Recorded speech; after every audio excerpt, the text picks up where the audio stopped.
armas, batallas y hombres que cambiaron el curso de la historia. Esto y mucho más en Bellum Artis Historia Militar.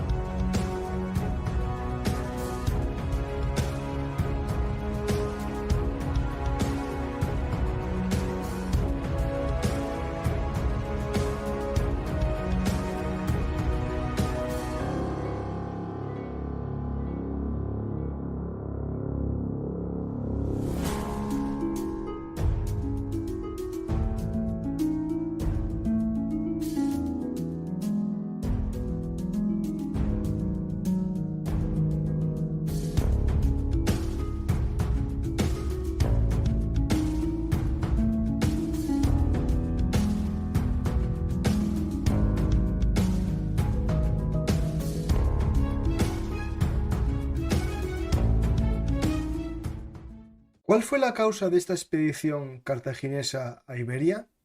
¿Por qué Cartago envió a su más prestigioso general a una aventura tan ambiciosa como incierta? Hola amantes de la historia, soy Francisco Bazacampa y esto es Bellum Artis Historia Militar, el lugar de encuentro para nosotros los apasionados de la historia. Hoy volvemos a viajar a la antigua Iberia para conocer la presencia púnica o cartaginesa en la península ibérica antes de los romanos. Vamos a hablar con propiedad, vamos a hablar de Iberia y no de Hispania, que me confundí al principio por mi influencia latina y titulé el programa Cartago en Hispania, pero hay que recordar que mis amigos los romanos los expulsaron. Pero bueno, Benjamín, que es más punicofílico, va a intentar explicaros la presencia de Cartago en la península, gracias a los Barca. Pero bueno, lo veremos después. Como siempre, os pido el favor de, si sois nuevos, suscribiros al canal y a los habituales, pues dar a me gusta, dejar un comentario y, si queréis, compartirlo en vuestras redes sociales para que más gente descubra el Cartago ibérico, ya sabéis. Bellum Artis es vuestro lugar y que sea también el de vuestros amigos amantes de la historia. Como siempre, ya, para finalizar, me podéis ayudar apoyando el canal como mecenas en Patreon, en PayPal, en Bizum, en el teléfono que aparece en pantalla, o también en los sistemas de aquí de micromecenazgo, en YouTube e iVoox. ¿Por qué es esto? Porque las plataformas tienen a veces, no sé, la piel muy sensible y desmonetizan los programas. Espero que este no, aunque la pantalla tan violenta que puse con soldados combatiendo corre riesgos. Bueno, empezamos. Y hoy contamos con la ayuda de Benjamín Collado, un amigo del canal con el que ya viajamos varias veces en busca de los fenicios y en busca de íberos y celtíberos. ¿Qué tal, Benjamín? Muy buenas noches, Francisco. Buenas noches a todos. Pues nada, otra vez aquí con vosotros. Y bueno, hoy le toca a los cartagineses. Has dicho antes que yo era más bien filo púnico. Te recuerdo que no. Te recuerdo que yo en todo caso seré filo ibérico. Y los pobrecitos les dieron bastante también. Pero bueno, como eran medio mercenarios de los púnicos. Bueno, pero bueno, nada, espero que el programa le resulte interesante a la gente y que hagan todas las preguntas que tengan, todas las dudas que les surjan. Intentaremos ir solventándolas. Pues antes de, bueno, de hablar de Guerreros de Iberia, que es el libro que nos unió al principio, tu libro publicado por Esfera de los Libros, aunque hay más libros de historia publicados por Acal también sobre los fenicios, por ejemplo, que hicimos un programa, creo, muy interesante, Fenicios en Guerra, que recomiendo a la gente ver. Y de hecho, creó escuela, ¿no? Siempre que hablamos en Bellum Artis de algo raro, decimos otros fenicios en guerra, ¿no? Pues este Cartago en la península ibérica se puede convertir también en un clásico. Pues antes de eso, bueno, no solo de historia viven los amantes del arte, ¿no? Y de la literatura. Tienes una novela muy reciente, ¿no? Sí, esto, aunque no tenga nada que ver, la gente se me pregunta, ¿es una novela histórica? Pues no. Se titula Los secretos de San Acacio y es un libro de intriga en clave de humor. La verdad es que estoy muy contento, está funcionando muy bien. La gente me manda en comentarios en Facebook, en Amazon y demás, que se lo están pasando pipas, se ríen mucho. Y la verdad es que estoy muy contento. O sea, estoy ya con la segunda parte. Sigo Pues con la bueno. historia, por supuesto, pero bueno, hay que ir un poco que las meninges no se vayan siempre por el mismo camino. Hay que diversificar un poco. Pues ahí animo a la gente a que investiguen, que busquen los libros de Benjamín Collado. Yo puse un enlace a todos, más o menos un genérico, en la descripción del programa en Amazon. Si sois de comprar ahí, me ayudáis si lo hacéis a través del enlace. Pero si sois habituales de vuestra librería de barrio, que es lo que tenéis que hacer también, preguntáis, libros de Benjamín Collado, los secretos de tal, y ya os saldrá ahí el libro. Pues Benjamín, volvemos a la historia, viajamos muchos años, nos vamos casi al siglo 3 y 4 antes de Cristo, ¿no? Para conocer un poco, no, bueno, no, o más, porque si nos vamos al origen vamos a ir más atrás. Sí, sí, sí. Sí, pues nada, vamos a ir, bueno, nos vamos a centrar sobre todo en el siglo III antes de Cristo, finales del siglo III antes de Cristo, que es cuando desembarcan los cartagineses en la península ibérica. Pero claro, todo esto tiene un porqué y tiene una fase previa. Cualquiera que le preguntemos, ¿no? Le menciona a los cartagineses y Aníbal y demás, lo primero que le viene a la cabeza es la primera imagen que le surge siempre, pues eso, los elefantes del ejército atravesando los Alpes, pasando frío. Y bueno, la verdad es que es una imagen muy potente, muy poderosa, pero claro, esto no surge de la nada. Esto tiene un inicio. Esto realmente fue el comienzo de una guerra mundial, porque las guerras púnicas, sobre todo la Segunda Guerra Púnica, se puede considerar una guerra mundial del mundo de entonces, claro, y tuvo su origen en la península ibérica, en Iberia. Y el origen está unos añitos antes de lo que hemos visto de esa imagen de los elefantes atravesando los Alpes. En concreto, 237, que es cuando desembarcan las tropas cartaginesas en Gadir. Pero ¿quién eran estos cartagineses? ¿De dónde salieron? Lo mejor es que nos situemos un poquito. Aquí en este mapa podemos ver ahí un mapa muy simple, pero he marcado los 3 puntos de interés para nosotros hoy. Tiro, que era la ciudad fenicia originaria, que creó muchísimas colonias y factorías comerciales a lo largo y ancho del Mediterráneo. Una de ellas, Cartago, que como ves está en una posición extraordinaria porque está justo en el centro del Mediterráneo, muy cerquita de Sicilia, de la península itálica, Córcega, Cerdeña, pero estaba rodeada de otras posibles potencias. ¿Qué pasa? Que a finales del siglo VI a.C., Tiro fue conquistado, bueno, pasó a depender del imperio babilónico. ¿Qué pasa? Que en ese momento pues la mayoría de colonias perdieron ese contacto con la metrópoli. Y Cartago se convirtió un poco en la sustituta a la metrópoli, a Tiro, y fue adquiriendo cada vez más poder. A diferencia de las ciudades tradicionales fenicias, que se limitaban, pues bueno, sí, había una colonización, como vimos cuando hablamos de los fenicios en la península ibérica, pero bueno, no se metían en problemas. Pero Cartago inició una política bastante expansionista desde un principio. Yo no llegaría a decir imperialista, pero bueno, un poquito sí que tenía. Y eso empezó a causarle problemas porque, claro, no estaba solo en el Mediterráneo. Entonces, la potencia con la que combatía, con la que competía, mejor dicho, era Grecia, con todas las colonias que tenía Grecia, sobre todo en el centro, que era la parte que nos interesa, en el centro del Mediterráneo, pues estaba la Magna Grecia, el sur de Italia, que eran todo ciudades griegas, y sobre todo Sicilia. Ahí, después de la batalla de Alalia famosa, que por el control también del Mediterráneo, de las islas de Cerdeña y Córcega, al final acabaron enfrentándose, aquello fue una batalla, una guerra más bien naval, al final acabaron enfrentándose ya directamente en tierra en Sicilia. Desde el siglo V hasta el siglo III fueron prácticamente campañas continuas y demás. Al final se metió por medio Roma. Ahí va. Bueno, en el momento que Roma creció, pues al final ella también quería su parte del pastel. Sí, de hecho crea su armada, ¿no? El famoso armada que le añade el arpón, sí, para acabar con las...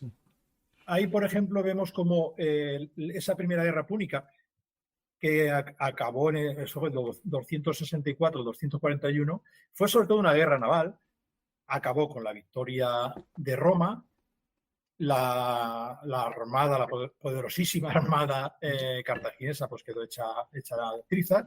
La romana también, ¿no? Los romanos perdieron muchísimo barco también, pero al final resultaron vencedores. Además le pusieron unas condiciones durísimas también a los cartagineses.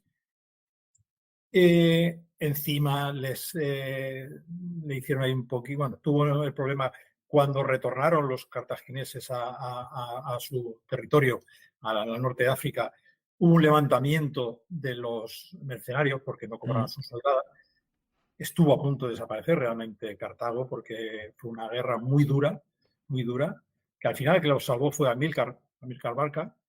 Para colmo, los romanos, bueno, aprovecharon ahí disensiones y demás en Cerdeña para poder hacer Cerdeña, que estaba fuera del tratado con el que finalizó la Primera Guerra Púnica, pero como sabían que Cartago no estaba en condiciones de reclamárselo, pues se hicieron con ellos y ahí por la fuerza y no tuvieron nada que hacer los pobres cartagineses ahí.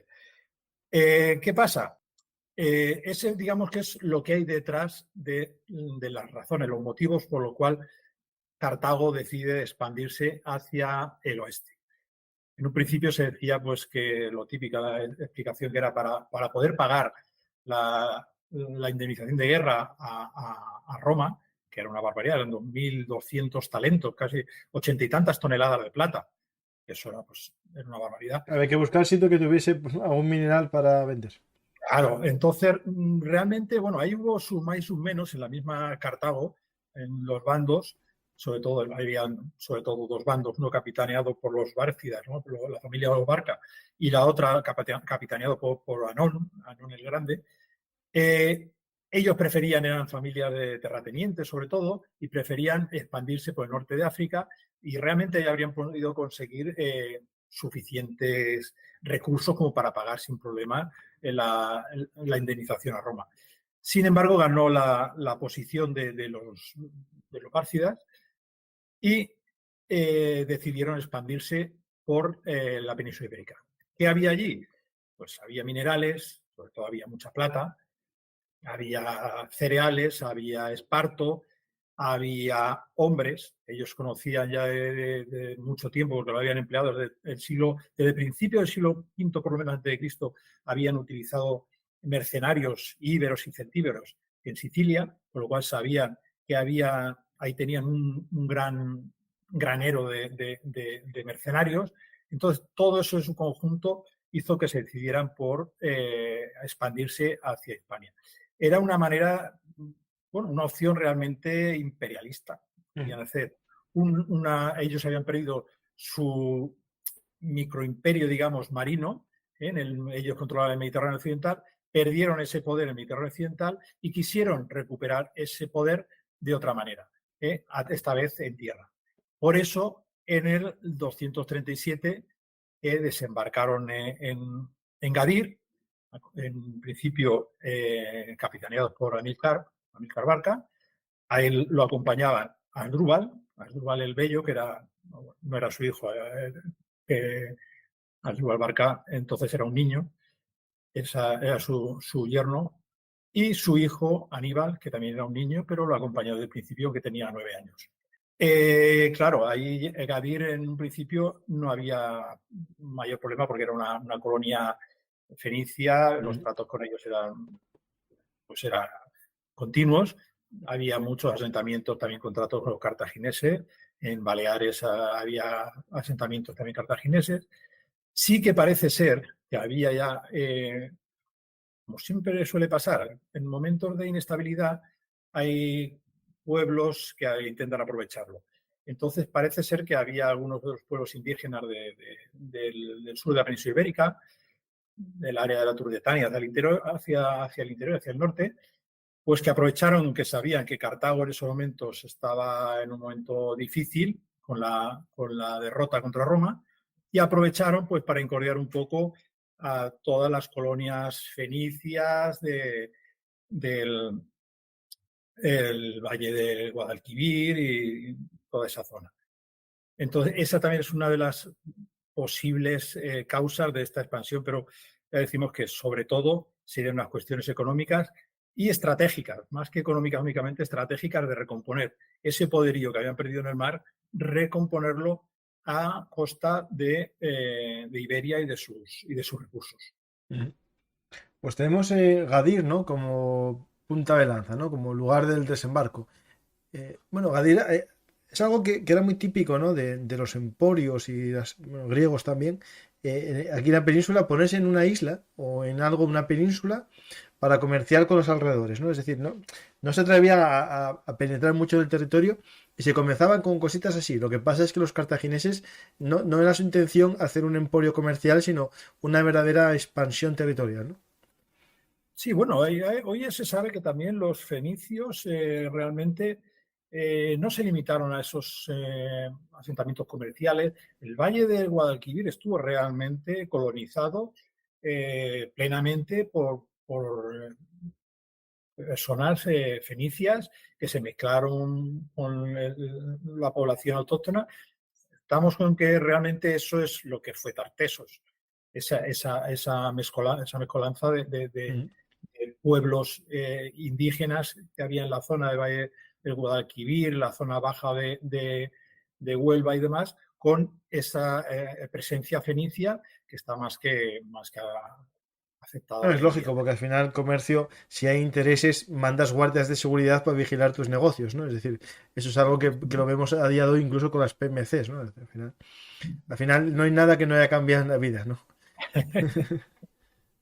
Y bueno, ¿cómo era el ejército cartaginés que desembarcó allí en Iberia?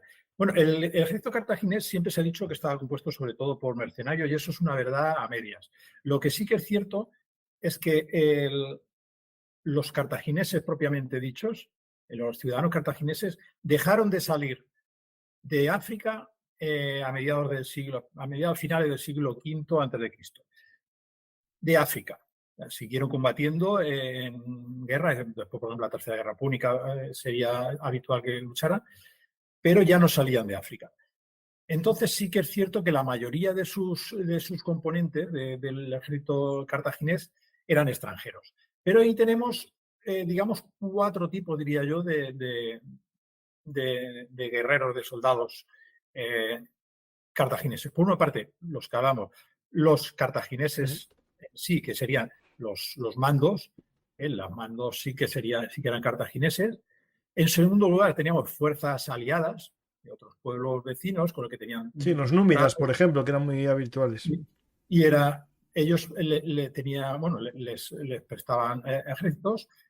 Otros pueblos que estaban bajo su control, digamos, estaban obligados a poner X número de guerreros en cada campaña. Y por último, tendríamos los mercenarios propiamente dichos, que ahí es donde hablamos que ellos ya conocían perfectamente a los guerreros de Iberia, nunca mejor dicho, porque los habían utilizado ya de mucho tiempo, igual que celtas, Galia y demás. Entonces, este conjunto era lo que formaba realmente el ejército de Cartago. Tenían una infantería, bueno, como era la mayoría de fuerzas de entonces, la infantería ligera, por una parte, infantería pesada, la caballería. Al estilo Plita en este momento, más o menos. Sí, realmente era un ejército que era helenístico plenamente, o sea, incluso su manera de luchar y todo, eran unas copias un poco de los ejércitos helenísticos. Y si vemos, por ejemplo, el equipamiento militar, también lo era. Vemos que hay, por ejemplo, que llevan mucho los linotórax, que eran habituales en Grecia, las espadas que veremos ahora también, los sifos y los copis, era espadas típicamente griegas. y los cascos tampoco eran. Bueno, los cascos vemos ahí también el casco Montefortino, por ejemplo. Sí, aquí está un Montefortino, sí, una cosa rara que es un Que Montefortino luego sin carrillera, sí. serán ellos, con ellos es con los que vendrán aquí a la península ibérica, porque a partir de que llegan ellos empiezan a aparecer, igual que los escudos. Ellos utilizan escudos, tanto escudos redondos, más grandes que lo que utilizaban, por ejemplo, los guerreros íberos y celtíberos y demás, y los escudos curvos, ovalados, que eso también aparecen, empiezan a hacerse muy, muy habituales en la península ibérica a partir de la llegada de los cartagineses. Vemos también que luego tenían la caballería, hemos dicho, era muy superior en número a la caballería romana. Los romanos siempre se andaron un poquito escasos de fuerza de caballería. Eran caballería a pie. Yo siempre digo, y no es algo que me inventé yo, que descendían para combatir. Era como una especie de unidad de dragones, más bien. Sí, sí, eso, bueno, que eso hacían los íberos también al principio. Era eso, era infantería montada. Sí, sí. Llegaban hasta el sitio, dejaban, como eran unos caballos que valían una pasta y no se lo podía permitir cualquiera, no se podían arriesgar a que se los mataran. De hecho, hay una pregunta que hacen en el público, y la meto ya esta pregunta aquí, es ¿por qué aparecen tantos caballos y palmeras en los escudos? Básicamente porque el caballo es un animal valioso, igual que para los íberos y especialmente celtíberos, que aparecen las fíbulas y tal, es decir, el culto un poco al caballo como... Y, bueno, si vemos, por ejemplo, las monedas cartaginesas que se acuñan aquí en la península ibérica, por ejemplo, suelen llevar caballos y palmeras. Entonces eran símbolos que ellos lo utilizaban habitualmente. Entonces, y después una muy, muy habitual también es la que aparece en estos escudos, que es como una mujer que aparece muchas veces en la cultura. El símbolo de Tanit. Tarik, ¿no? Símbolo Es de la diosa, Tanit. sí. Sí. Bueno, como decíamos, ahí sí que teníamos la caballería, teníamos la caballería libia, digamos, la caballería pesada, y luego teníamos la caballería ligera, digamos, que era los númidas que veíamos antes. Veíamos las espadas, ponlas, porque verá. Espera un segundo, ¿eh?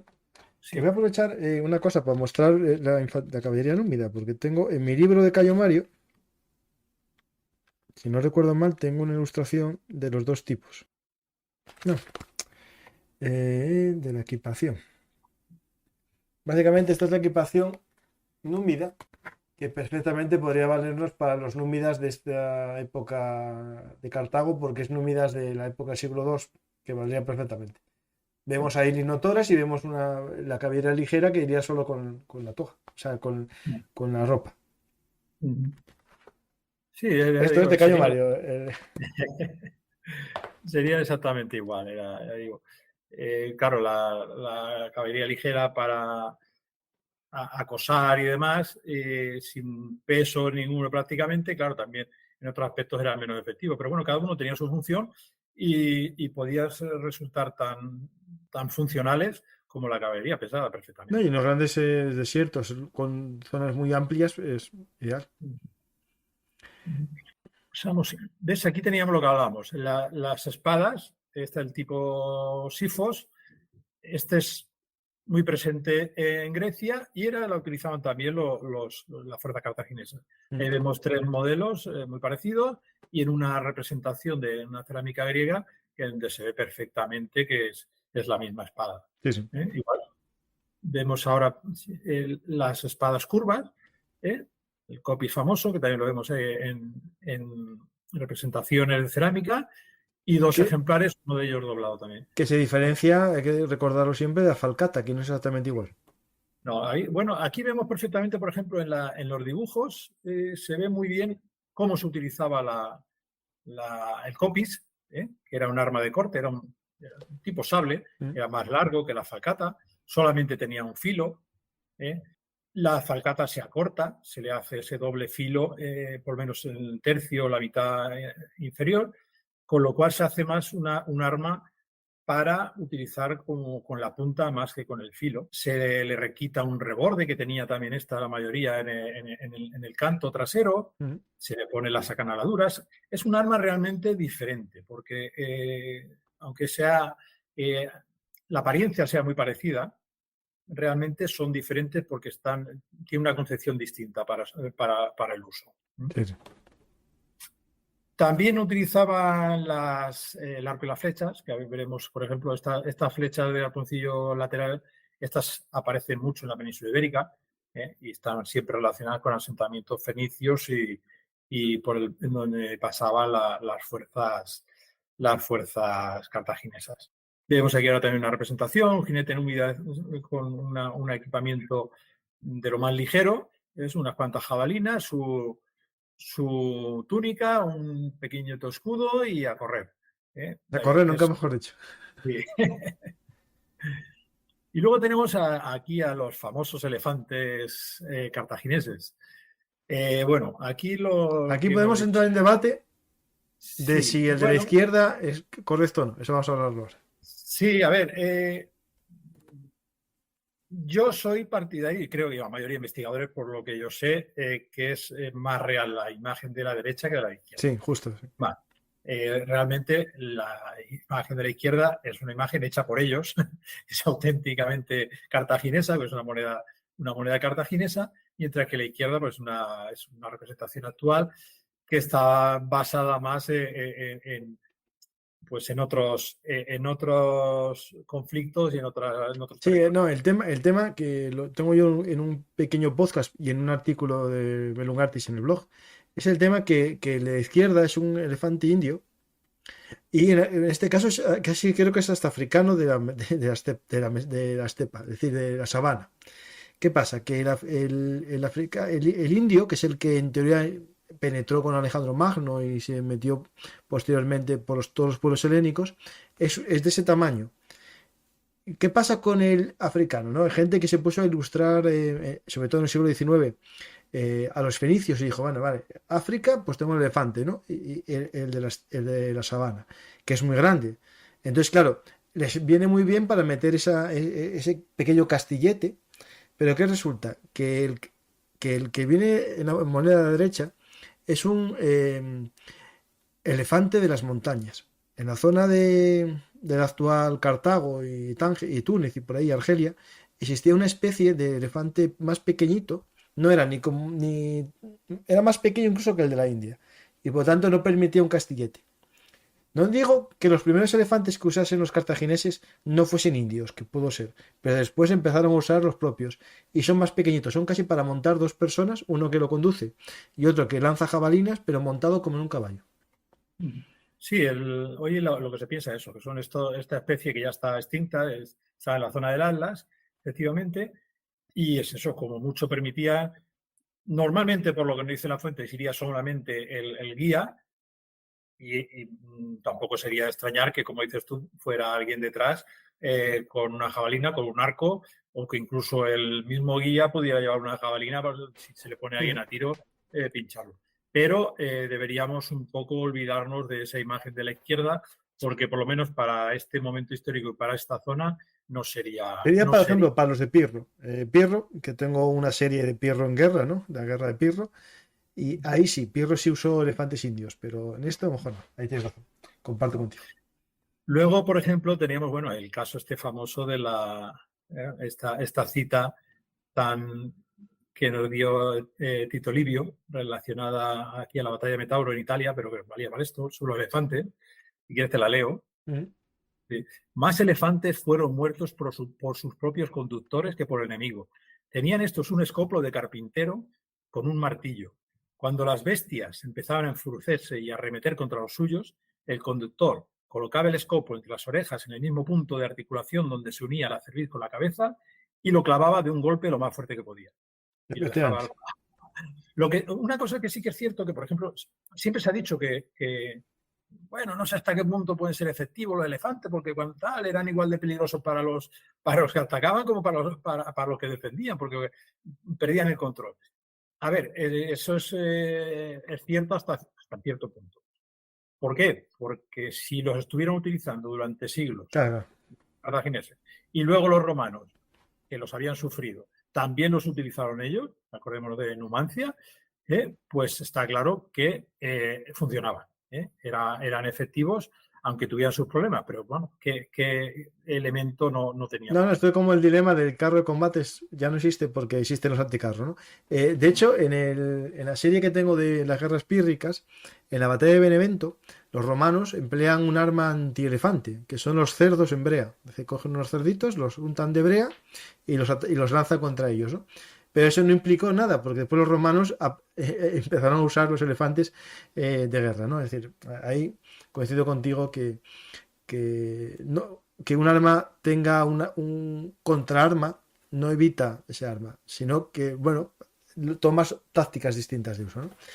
Al final Roma lo usó casi más en asedios, para destruir murallas y hacer cosas que a lo mejor en combate campal, ¿no? Sí, luego lo veremos en una utilización en la famosa batalla del Tajo, que les dio muy buen resultado y para eso perfectos. También utilizaban, por supuesto, la artillería. Los cartagineses utilizaron muchísimo la artillería, ya la utilizaron mucho en la guerra de Sicilia. Ellos venían de una tradición ya de poliorcética muy importante, tenemos los relieves asirios donde ya se ven máquinas de guerra, arietes cubiertos, torres de asalto, y todo eso ellos lo tenían muy asimilado, aunque parece ser que es fácil que lo que es la artillería naciera en la misma Sicilia. Aquí vemos una reconstrucción de un escorpio o una oxibola, como lo queramos llamar, la parte, como le llaman los romanos o los griegos, que era realmente pues, una especie de ballesta gigante que lanzaba dardos, que son, la de la izquierda es una reproducción que ha hecho Rubén Sáez, que es un investigador que se dedica al tema. Justo iba yo a interrumpirte recomendando el programa con Rubén Sáez sobre máquinas de asedio de la antigüedad. Bueno. Que tengo un programa con él y ahí está. Las puntas de escorpios así que son reales de Camín Real ahí en Teruel, son romanas, pero vamos, básicamente eran muy similares a las que utilizaban los cartagineses. Es más, ahora veremos a continuación que las utilizaban indistintamente unos u otros. Estas las que lanzaban la punta de flecha y las que vemos a continuación, las balistas o litobolas, que básicamente el mecanismo era el mismo. Esta, por ejemplo, es más grande, pero la había de bastante diferentes tamaños, y lo que lanzaban eran bolaños, bolas de piedra, que ya tenían unos alcances bastante importantes. Estas de la derecha, en concreto, son de Numancia, del asedio de Numancia. Para que veamos lo extendido que estaba el tema de la artillería, cuando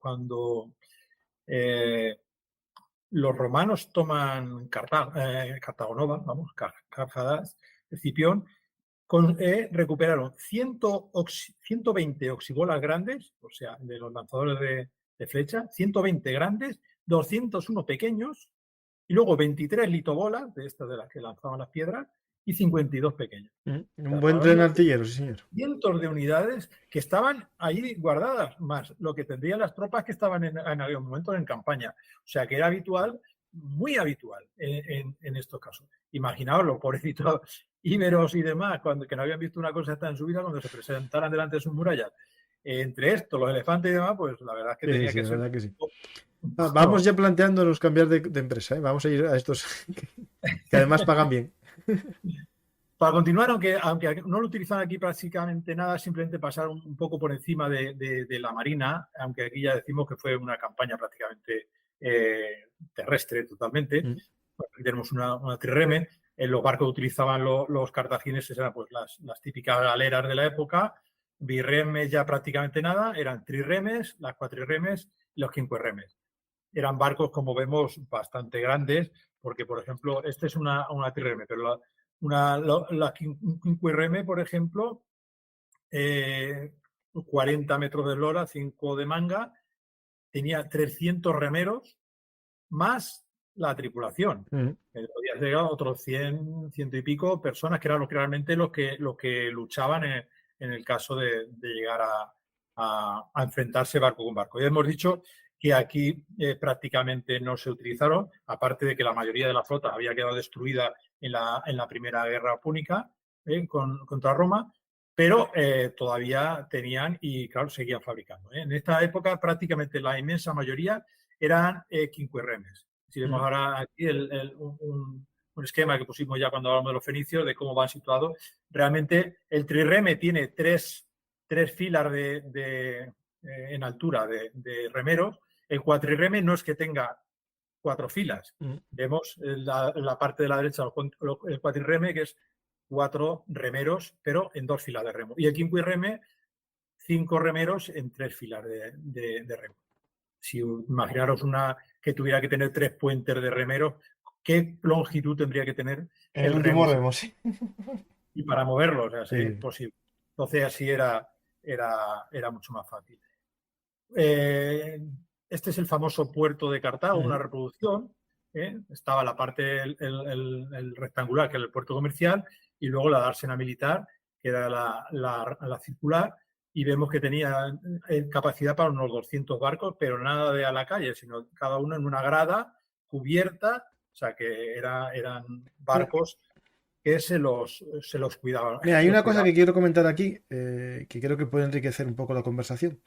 El tema de este puerto militar en forma circular y era porque lo que se hacía era, bueno, sacar los barcos y como eran tantos los ibas como almacenando como una especie de revólver, ¿no? A los lados del puerto. Pero eso era porque por culpa de, bueno, de los parásitos que tiene la madera en el agua, estos barcos los sacaban y digamos que solo se metían en el agua cuando se fuese a navegar con ellos. Porque aparte hay que recordar que el trirreme es como una especie de Fórmula 1, solo estaba pensado para la guerra, no era un barco marinero como los demás que puede estar dando vueltas por ahí. Estos no, había que incluso cada noche cuando estaban de campaña los metían en las playas para que estuviesen un poco secos. De hecho, tengo un programa en el que un seguidor del canal que hizo un magnífico programa después, Manuel Almodóvar, hace una explicación muy interesante sobre la guerra de Troya. Al parecer el puerto de Troya era esencial para entrar en el Mar Negro, ¿no? Está el canal de Marmara. Y al parecer la ría, el agua dulce que salía justo donde estaba el puerto, hacía que el agua tuviese una combinación de agua dulce y salada ideal para que la madera no fuese parasitada. Y esto, cuando tú tienes que esperar a lo mejor que las corrientes te pudiesen permitir pasar al Mar de Negro, a lo mejor 15 días, en vez de tener que bajar el barco, toda la mercancía a tierra, lo dejabas en el agua. Y eso hacía que fuese esencial ese puerto. Es interesante para entender el por qué el puerto de Cartago y también el puerto, por ejemplo, del Pireo, tenía estas estructuras de barracones para meter los barcos. Era porque no se pueden conservar en el agua, había que sacarlos. Sí, yo que he trabajado también un poquito en el mar, la verdad es que la gente no se imagina en muy poco tiempo cómo se pone en el casco de los barcos. A ver, todos los barcos se sacan cada X tiempo para limpiarles el casco. Incluso hoy en día que hay pinturas precisamente para evitar que se peguen los bichos, son pinturas que realmente son venenosas. Pero de vez en cuando hay que sacar el barco y con una rasqueta quitar caracolillo que cortan como la madre que les parió. Claro, pero eso se nota mucho porque eso frena muchísimo al barco. Es la rémora que es lleno de protuberancias. Es como si fuera papel de lija. Sí. Gordo, claro. Entonces eso le quita mucha velocidad al barco. Y después estaba la broma, que eran unos gusanos que comían la madera. Eso aparte. A ver, la rémora y la broma. Pues seguimos. Bueno, pues ahora pasamos un poquito a lo que son las fortificaciones, porque los cartagineses, ya hemos dicho que tenían conocimientos poliorcéticos muy avanzados por herencia de Oriente. Ellos hicieron muchas construcciones defensivas en la península ibérica, tanto en asentamientos normales como en asentamientos plenamente defensivos. El tipo de construcción de las murallas, que ya lo veíamos cuando hablamos de los fenicios, y que es la misma que heredaron los íberos. Había muros normales digamos, macizos, pero luego era muy típico en murallas, en muros anchos, pues un doble muro, como vemos aquí, esta es la de Cartagena, pero el espacio que da en medio, en vez de dejarlo simplemente macizo, pues ponían unos muros transversales, como vemos en el dibujo, se ven mejor. En unos casos los llenaban de tierra y de escombro, que eran los los muros de la muralla de cajones que llamamos, pero era una cosa muy típica de los cartagineses y los fenicios, eran las murallas de casamatas que llamaban, que digamos que ese espacio entre los dos muros de la muralla quedaban huecos y se utilizaban, pues, yo qué sé, pues almacenes, de cuerpo de guardia, de lo que fuera. Eso es muy habitual en las murallas cartaginesas de Fenicia. También era muy típico las torres, dejar la parte superior hueca para poder utilizarlas con las piezas de artillería. Ah, bueno, eso sí, claro. Sí, esa es muy curiosa esta puerta en codo, porque esto realmente era un muro antiguo de época talayótica, y eso se modificó estando en época cartaginesa y se añadió, se quitó un trozo de muro y se rehizo y se hizo esta puerta en codo, que es, claro, pues, mucho más efectiva a la hora de evitar las entradas en tromba y demás. Ya digo, tenemos muchos ejemplos de construcciones cartaginesas por la península ibérica. Acordad las famosas turris aníbalis que llamaban, que eran un sistema defensivo que es a todo largo por ahí del valle de Guadalquivir hacia el norte. Quizás el mejor conocido ahora es ahí en Alicante, Bueno, estamos hablando de los torreones de Manises, ¿no? sí, del Tosal de Manises, que ahí se ha encontrado eso, resto de fortificaciones plenamente cartaginesas, y se han encontrado bolaños, ¿no? Las bolas de piedra hasta que veíamos antes de las catapultas, de las balistas, que están hechas con piedra sacada de la zona de Cartagena. Es decir, que está claramente es un puesto avanzado, digamos, de protección de Cartago, digamos, de Carjadas de la Cartagena actual. Y bueno, veíamos ahí un foso también, que bueno, el típico foso fenicio púnico en forma de V, en concreto es fenicio, pero bueno, eran muy similares. Y vamos a pasar ya a lo que es el proceso de conquista en sí de la península ibérica. Lleva mucho rato y todavía no hemos llegado a la península A los ibérica. tiros. De flecha. Hablamos que había desembarcado Amílcar Barca el 237 a.C. en Gadir, y de inmediato, pues en la costa no tuvo ningún problema, estaba en casa, jugaba en casa, nunca mejor dicho, pero en el momento que empezó a entrar hacia subir el valle de Guadalquivir, pues empezaron los problemas. Muy pronto se le enfrentaron una coalición, un ejército muy importante de distintos pueblos, comandado por un tal Istolacio. No se sabe muy bien quién era realmente, porque hablaban que si era celta, no se sabe si eran tropas mercenarias, si era una coalición, no está muy claro porque las fuentes tampoco lo dejan claro. Lo que sí que es evidente es que lo derrotaron y murió. Y un dato curioso es que inmediatamente 3.000 de sus hombres se pasaron al bando cartaginés. Eso podría estar dándonos una pista un poquito de que a lo mejor no eran aliados las tropas que llevaba ese conglomerado, sino que por lo menos una parte eran mercenarios. Porque de esa facilidad con la que se pasaron al enemigo y se pusieron a sus órdenes, pues nos está diciendo un poquito que o eran muy, muy volubles. O el juramento de fidelidad era hasta la muerte del líder. Que había ahí un pago de por medio. Entonces, bueno, tú me pagas y tú me pagas lo mismo, pues me cambio de chingón. Pero bueno, realmente fue después de la derrota. Luego tenemos a Indortes. Indortes muchas veces ha dicho que era en algunos sitios, ¿no? Era hermano de Istolacio, no. Istolacio tenía un hermano que aparece en la fuente, pero que no se sabe quién era. Indortes vino después. Y estos ya ni siquiera llegaron a combatir. Se intentó escapar como pudo por ahí, lo pillaron y le hicieron pasarlo mal. Lo torturaron, le arrancaron los ojos y al final lo crucificaron. Pero curiosamente, Amílcar dejó en libertad a 10.000 de sus hombres. Digamos, un poco el palo y la zanahoria, ¿no? Para que veáis que no tengo nada contra vosotros, yo os dejo libre, pero el que se ha atrevido a ir contra mí, me lo cargo. Entonces, me lo cargo de la peor manera posible. Ahí ya los romanos empiezan a mosquearse. Ahí cuando y ahí llega la primera delegación romana que envía a ver qué es lo que estaba haciendo los cartagineses y Amílcar en la península ibérica. Ellos le pusieron una excusa muy sencilla. Dice, "Oye, ¿queréis que os paguemos? Pues tendremos que sacar la plata de algún sitio".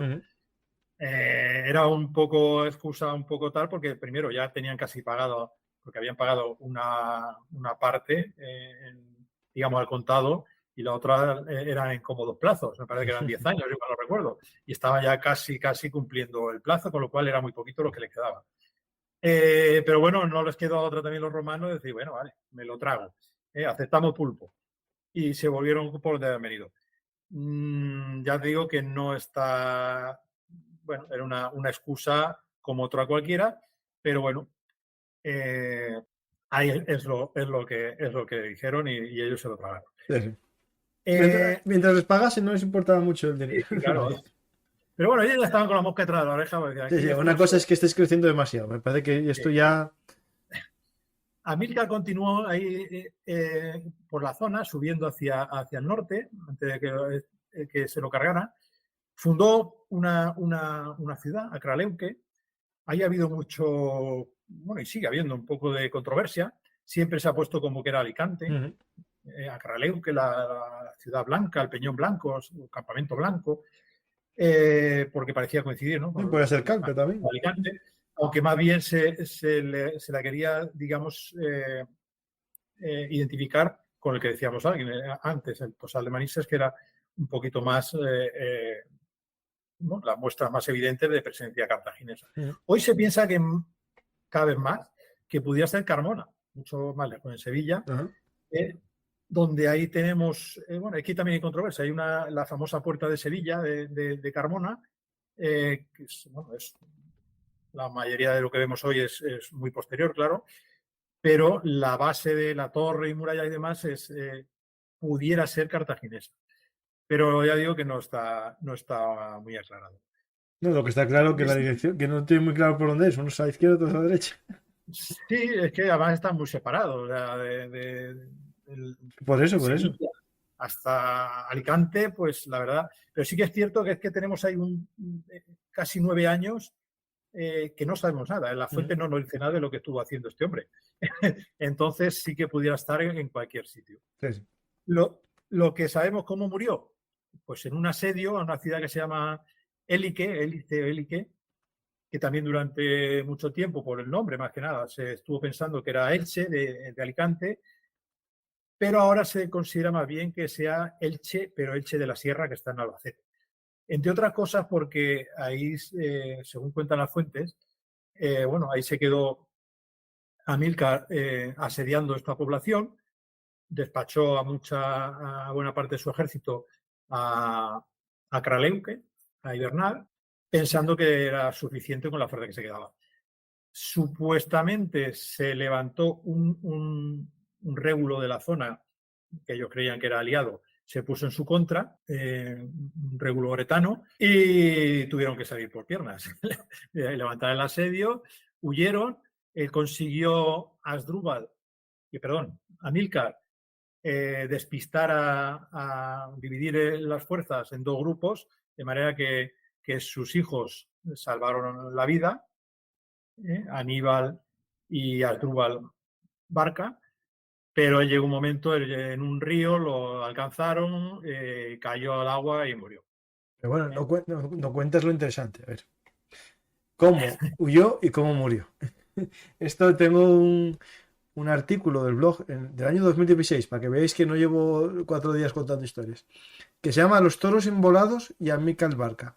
Bueno, eso... Hay la teoría. No, según muchas fuentes viene, pero no, escucha, no es tan raro, porque esto de los toros embolados lo usó España también en el Caribe, en 2 estampidas, como arma, y contra los ingleses, y mataron bastantes ingleses los toros. Esto se supone que eran carros. Carros con unos toros, a ver... y les incendiaba la carga. Sí. Yo soy muy escéptico en esas cosas. Bueno, los romanos en las fuentes lo usaron ellos también, en la batalla contra Pirro usaron unos carros tirados por toros y iban encima con pértigas de fuego. O sea que bueno, no, Dejaremos el beneficio de la duda. Bueno, muchas fuentes lo dicen. Si las fuentes lo dicen, vamos a. Bueno, la cuestión es que murió al final a Amílcar, lo sustituye su cuñado, Asdrúbal. Su hijo Aníbal todavía era muy jovencito. En un principio, bueno, digamos que lo eligieron las mismas tropas con las que lo ensalzaron. ¿Qué pasa? Que ese cargo luego fue ratificado por Cartago, por la metrópolis, y Asdrúbal lo primero que hizo fue vengar a su suegro. Atacó a los oretanos, conquistó 12 ciudades de los oretanos. Oretania, para que nos hagan idea, la zona el norte de Jaén, Ciudad Real, parte de Albacete. No había fronteras tampoco tan claras como podemos ver ahora, como tenemos claro. Pero bueno,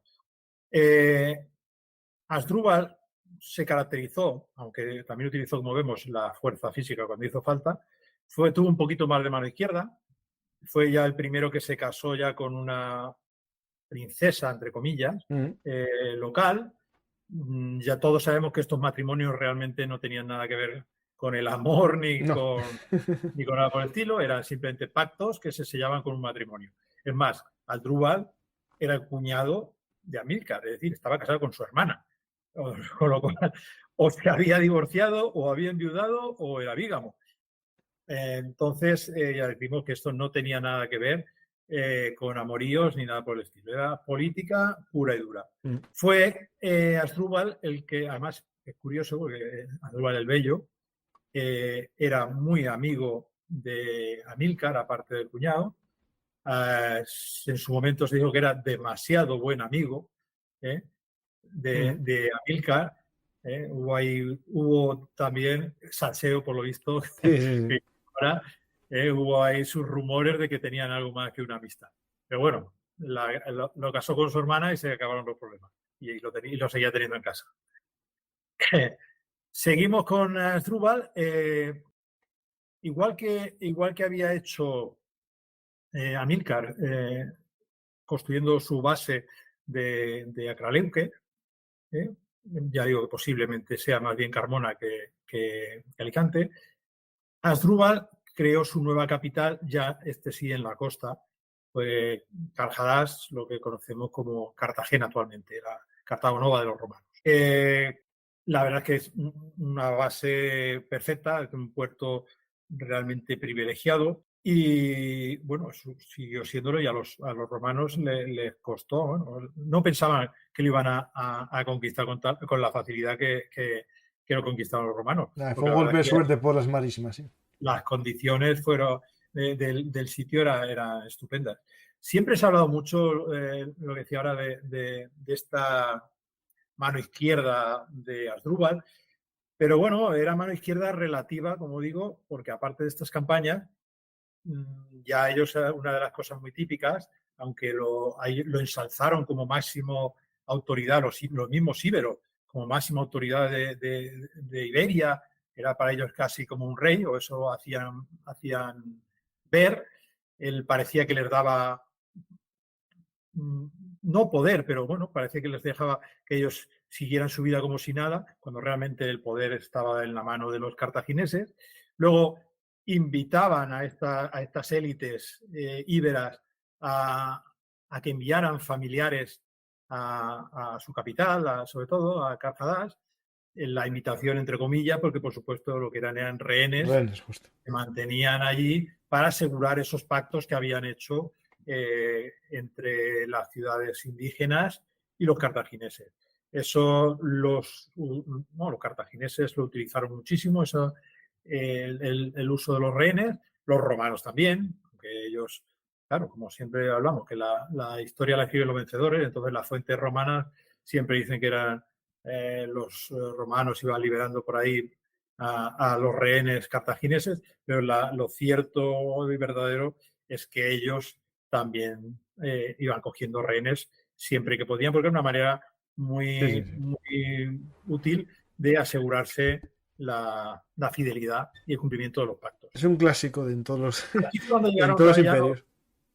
llegaron otra vez aquí ya los segundos, la segunda delegación romana, que si antes iban con la mosca atrás de la oreja, ahora tenían ya el enjambre.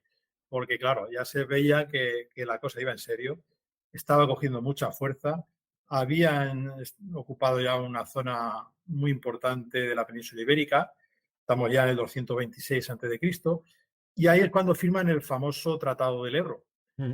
que ha traído mucha cola. ¿Por qué? Porque decía, bueno, el Ebro, andan por ahí por Alicante y les dejas hasta el Ebro como... Entonces ahí ha habido mucho, ha habido que algunos autores han dicho, bueno, es que no era el Ebro, es que realmente era el Júcar, es que o el Turia, o incluso el Segura, e incluso no sé qué historiador era que decía que no, es que Sagunto estaba encima del Ebro. O sea, no sabían por dónde meterlo. El caso es que no cuadraba mucho. Lo cierto es que en aquellos momentos Roma estaba con otros problemas importantes. Mm. Tenían los galos dándole guerra en el norte de Italia. Entonces ellos tampoco estaban, digamos que habían cambiado un poco las tornas. Ahora los cartagineses estaban fuertes y Roma, estando fuerte como estaba, pero tenía problemas por otros sitios. Entonces yo creo que lo que intentaron es acabar una solución rápida, que los otros se quedaran contentos y de todas formas marcar una línea fácil de distinguir. Tenemos claro que no hay otro río en la vertiente mediterránea tan caudaloso y tan largo No, como el así Ebro. que marque una frontera que es Claro, es que marcaba completamente, prácticamente, todo lo que podía por donde fueran los cartagineses, donde subieran.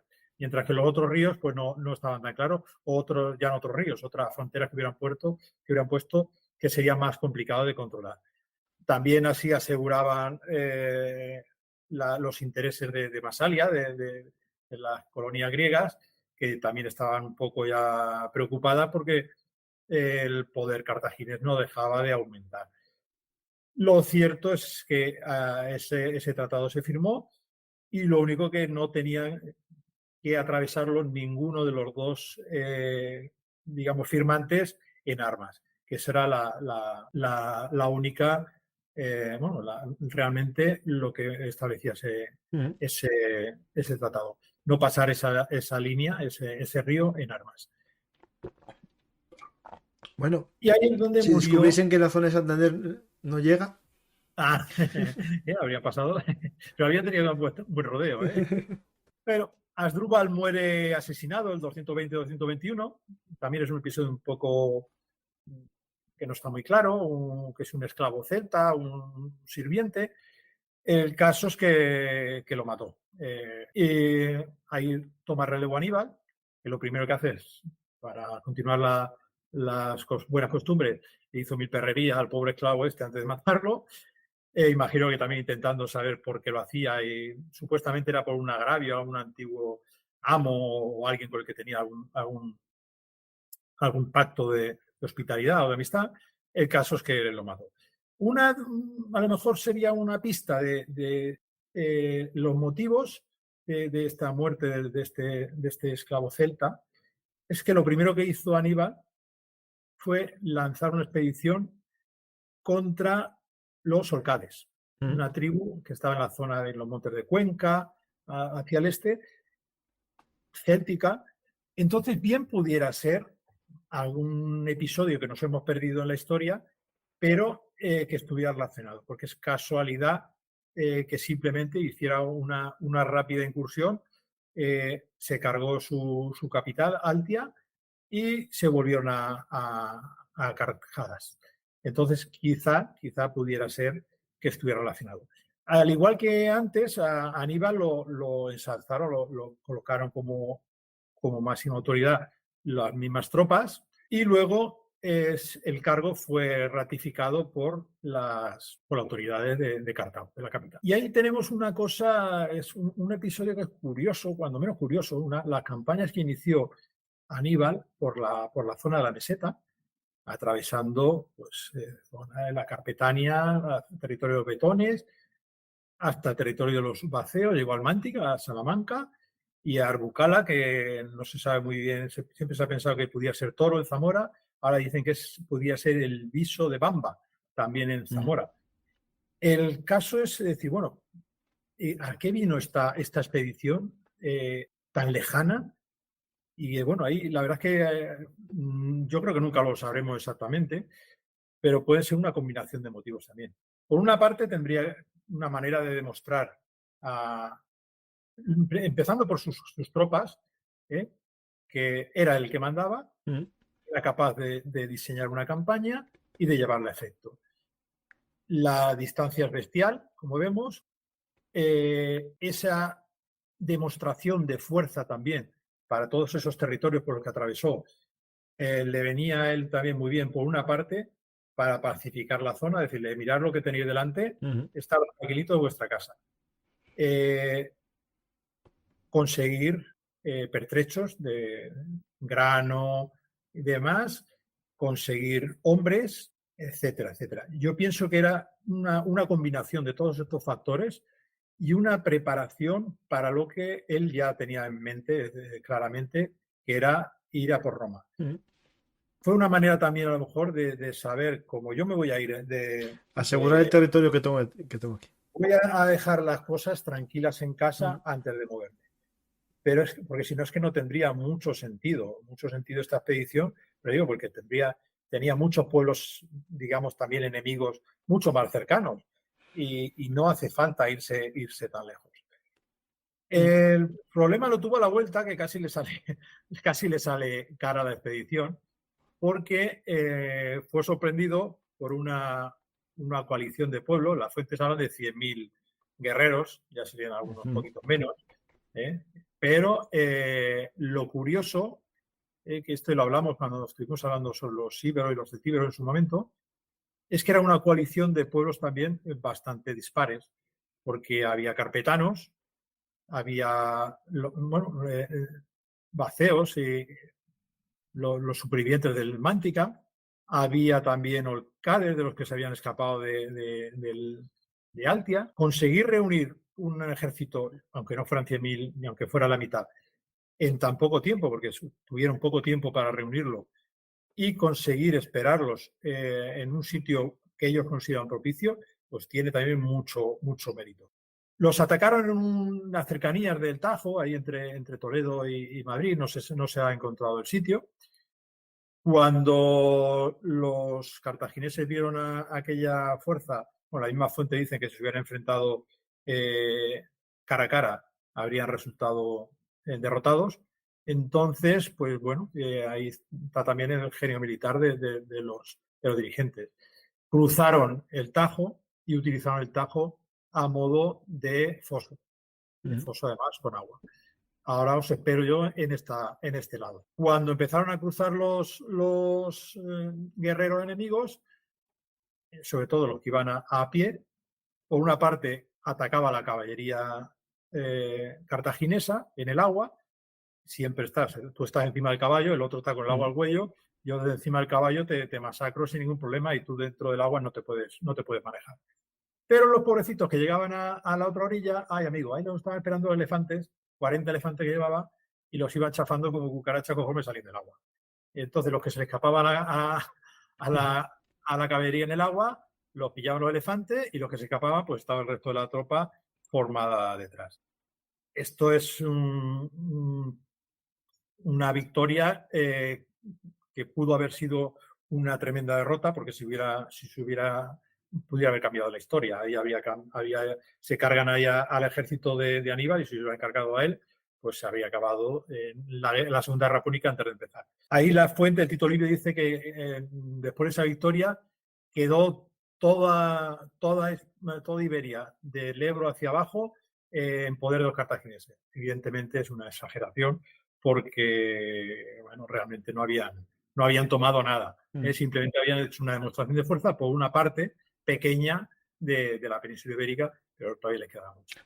Bueno, básicamente que los demás se les quitó las ganas de participar en alguna acción. Lo más gracioso es que dice que solamente quedaba como pueblo enemigo Sagunto. Pues quedaría unos poquitos más.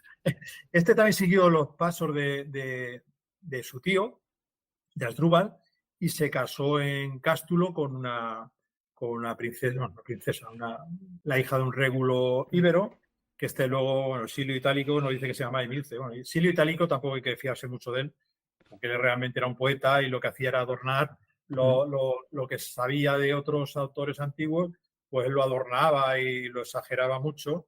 Bueno, cuando habla de las faláricas que luego hay en Sagunto, que tenían que lanzarlas entre varios hombres, pues hombre, yo nada más que invito a cualquiera que cojan un tronco entre tres y que intenten lanzarlo a ver hasta dónde llegan. Vaya coordinación que tienes que tener. Claro, cosas sin sentido. Pero bueno, por eso siempre, por esto de las fuentes siempre hay que tomarlas un poquito entre comillas, y en este caso todavía más, según qué autores. La cuestión es que ahí llegamos a Sagunto. Y Sagunto fue el casus belli, digamos, que enfrentó a Roma finalmente. Aquí se ha dicho que bueno, la excusa que pusieron los cartagineses era que los saguntinos pues atacaban a los turboletas, que eran aliados de los cartagineses. Bueno, yo creo que era una excusa como cualquier otra. Entre los pueblos prehispánicos, preromanos, mejor dicho, perdona, que ya me voy a otro lado del mundo, era tan habitual atacarse unos a otros que no era ni causa. No, a ver, es que eso era normal. Es que las fricciones entre vecinos siempre han existido y siempre existirán. Y hemos visto muchas veces también, cuando hablábamos de los cartagineses, de los celtíberos y también de los íberos, pues que era habitual, por ejemplo, igual que hemos visto ahí, que se aliaban unos pueblos con otros indígenas, pues aliarse con los romanos o con los cartagineses para atacar también al pueblo vecino porque tenían rencillas desde hacía no sé cuánto. Entonces, bueno, esto pudiera ser que existieran realmente esas rencillas, esos choques, pues es muy posible que sí.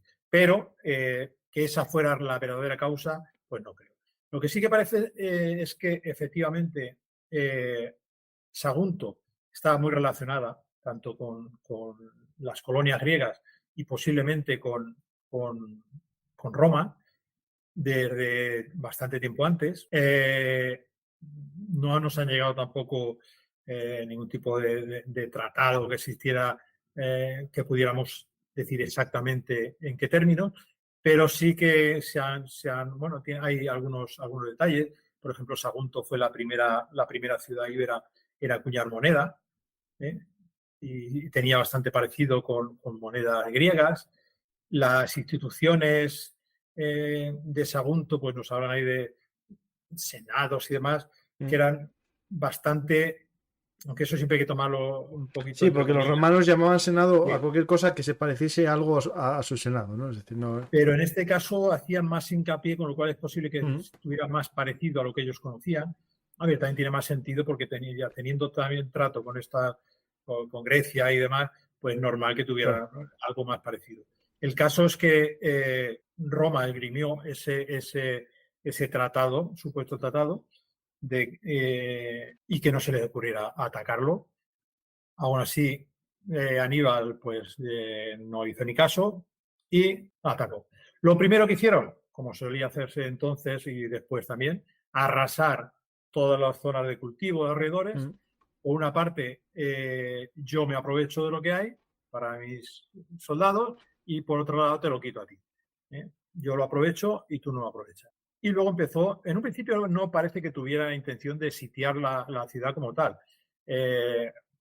A ver, un sitio siempre es un problema no solamente para el sitiado, sino para el sitiador. Entonces necesita muchos recursos, mucho tiempo, y eso es algo que normalmente no es intencionado.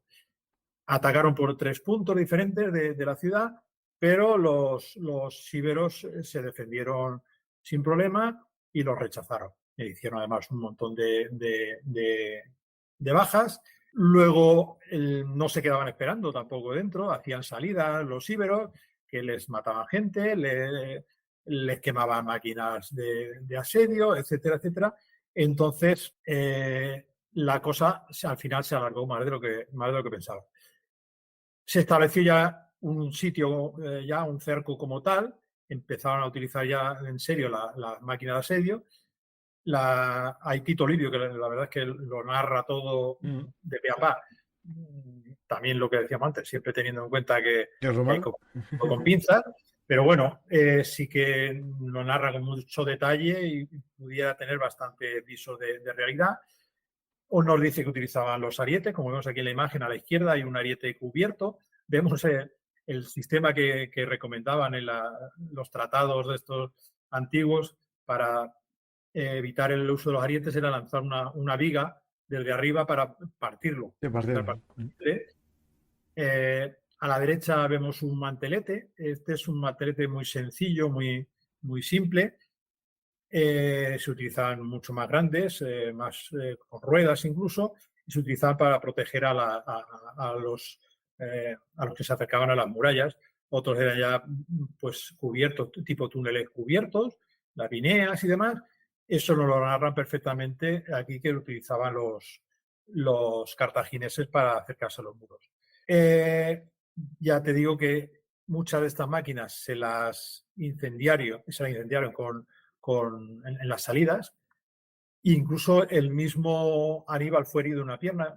No sabemos con qué realmente. Las fuentes hablan un término un poco vago, un dardo, pero un dardo puede ser desde una jabalina a una flecha. A ver, hay que acercarse mucho para que te alcancen una jabalina, o, incluso utilizando el amentum, que alarga más pero a menos de 50 metros acercarte a una muralla hay que... Hay que estar ya cuando quieres romper, cuando quieres entrar por una torre o algo, ¿no? De normal no pasas por ahí, ¿no? Él así porque sí. Entonces yo no descarto que fuera una flecha, porque sabemos que utilizaban, no era el arma preferida de los íberos, pero una situación como esta, donde estás en la... ¿Asedio? Claro, que estás jugando el todo por el todo, pues utilizarían todo lo que tuvieran a mano. Entonces no sabemos exactamente qué es lo que lo hirió realmente. También tuvo que hacer, cuando se recuperó, también tuvo que hacer una pequeña expedición a territorios cercanos, los Orcades y demás, porque se negaban a enviar los guerreros con los que se habían comprometido. De lo que hablábamos antes de la expedición esta hasta la meseta. Uno de los objetivos pudiera ser precisamente el asegurarse el suministro de fuerzas mercenarias para la campaña que se avecinaba. Y yo creo que esto sería una prueba, porque si no te están aportando los guerreros que se habían comprometido, es que tenías un pacto de eso que les obligaba. Entonces es muy posible que esto realmente que fuera así, uno de los principales motivos de estas expediciones a la meseta. Se utilizaban también una torre, las torres de asalto de la antigüedad. Esto es un ejemplo que es reconstrucción ahí en la ciudad ibérica de Calafell, que está bien porque se ve un poquito cómo funcionaban. Podía ser de muchos tamaños, esta es pequeñita, pero hay la famosa Lépolis, esta conquistadora, un pedazo de bicho. Eran gigantescas. Siempre, por ejemplo, vemos arriba que estaba abierto porque colocaban artillería arriba. En lo normal ahí sería pues un Escorpio, por ejemplo, que tiene mucha mejor puntería, y con eso barrían todas las incluso en esas ventanas tan grandes serían para máquinas. Sí, bueno, y para respirar lo que subieran por ahí, porque se amontonarían ahí dentro un montón. Algunas de estos incluso llevaban incorporadas arietes abajo. Bueno, eso ya era un poco porque como las construían en el lugar, pues tenían que amoldarse a las necesidades. De hecho, el que quiera conocer esto que estamos comentando ahora en profundidad, Asedios en la Antigüedad, aquí en Verum Artis con Rubén Sáez Abad, que hablamos de todas estas máquinas y tácticas. O sea, que ahí tenemos ahí en profundidad. Si no lo viste, tienes que verlo, porque es con todas estas máquinas que reconstruye él. O sea que...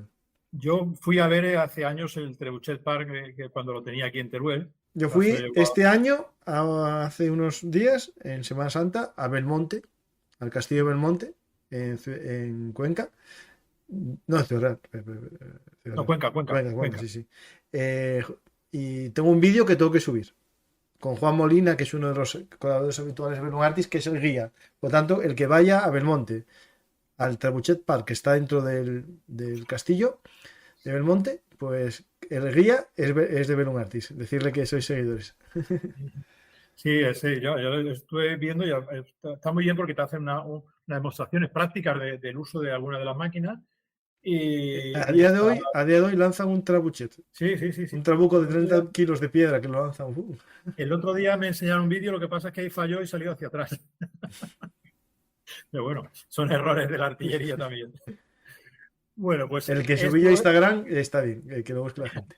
Y aquí todo también. eso lo utilizaron contra Sagunto. Decimos, era el armamento más moderno que había en aquellos momentos. Ahí la arquitectura, vamos, perdón, la artillería cartaginesa, pues era lo más avanzado de la época. Según las fuentes, nos dicen que había 150.000 cartagineses, bueno, cartagineses y aliados y demás, lo que hablábamos antes, rodeando Sagunto. Evidentemente no serían tantos, pero sí que es verdad que tendría que ser muchísimo más de los que había dentro. Hay un detalle curioso, que una de las veces que consiguen derrumbar unas torres y un lienzo grande de muro, cuando los cartagineses trepan para entrar, se encuentran a los íberos formados en orden de batalla entre la muralla derruida y las casas. O sea, eso nos está demostrando también lo que hemos hablado muchas veces cuando hemos hablado de estos temas, que no eran 4 Y que no desarrapados eran hordas. que sabían luchar perfectamente, que tenían conocimientos de cómo enfrentarse al enemigo en cada situación, y no solamente formaron, sino que los rechazaron y les causaron un montón de bajas. También aprovecharon, por ejemplo, cuando un descanso que le dio a sus tropas, porque claro, que estuvieron casi 9 meses de asedio. Aníbal les dio un descanso a sus tropas. En ese tiempo rehicieron las murallas dañadas y lo dejaron otra vez todo listo para cuando continuara el asedio. Aníbal también ofreció a sus hombres el total del botín que se consiguiera de Sagunto para animarlos un poco. Me imagino yo que, claro, también hay mucho desgaste, ¿no? En tanto tiempo de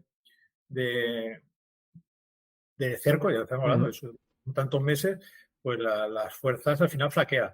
Entonces, animándolos de la mejor manera que podía.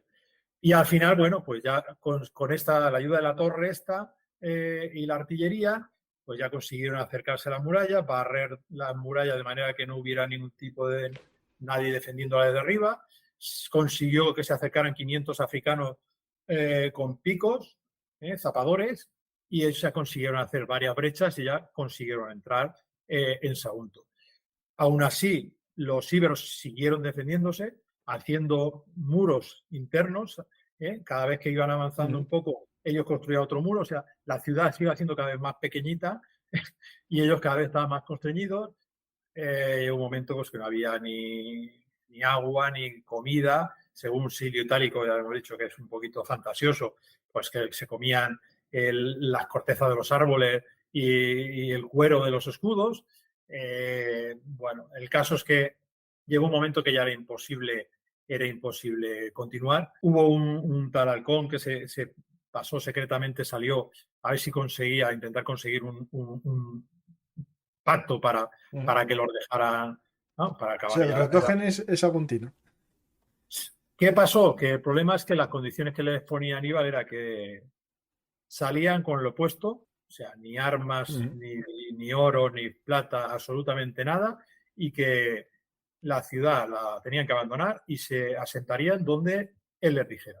Las condiciones eran tan duras que el tal halcón dijo, yo ahí no vuelvo a decirle esto porque en cuanto se lo diga me mata, que era muy típico también, el dicho que se ha quedado de matar al mensajero.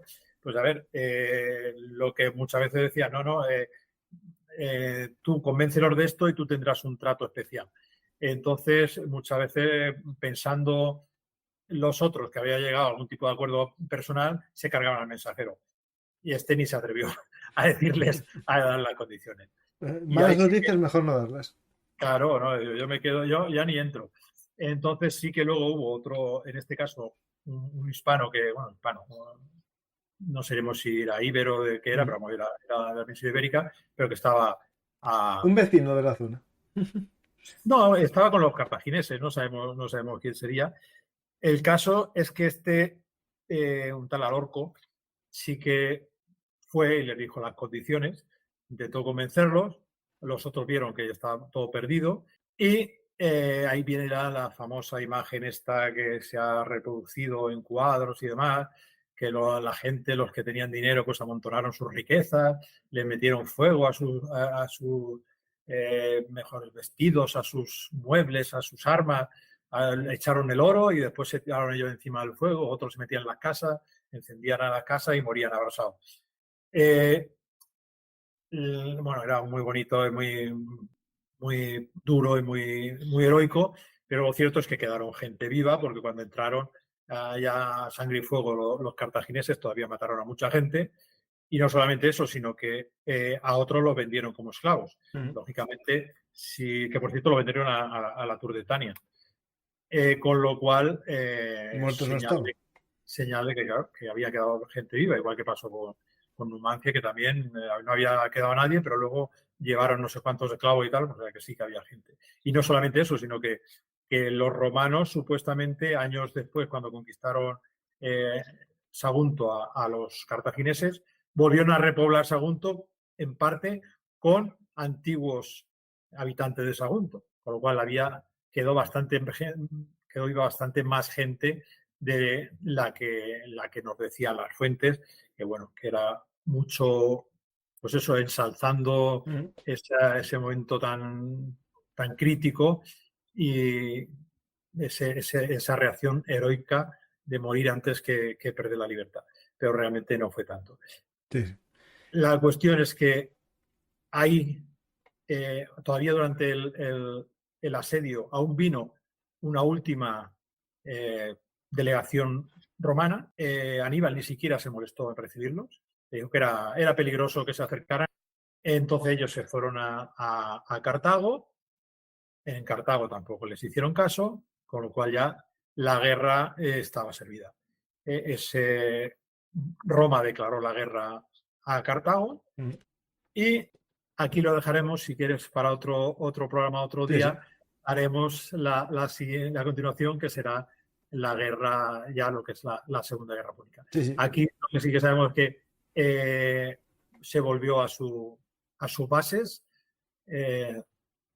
Aníbal, a su base a Cartagena, a Cartajadas, con la intención clara, licenció a sus fuerzas ya diciéndoles cuándo tenían que volver, con la intención clara de emprender la marcha contra Roma y hacer la travesía que hizo, que yo pienso que estaba más que pensado desde muchos años antes. Todo esto era una preparación para ese enfrentamiento. Ellos sabían que habían llegado a un punto en que, como en Los Inmortales, solo puede quedar uno, y era o matar o morir. Entonces, estaba decidido y veremos que casi lo consigue. Sí. Pues llegamos a este momento, ¿no? De que podemos decir que a partir de ahora cruzaremos el Ebro y veremos lo que sucede al cruzar después los Alpes y llegar a la península itálica, que es un tema apasionante y hay mucho que contar porque después la guerra, cosas de la vida, vuelve a la península ibérica, comienza y vuelve a la península ibérica. Digamos que acaba en parte también aquí en la península, ¿no? Pues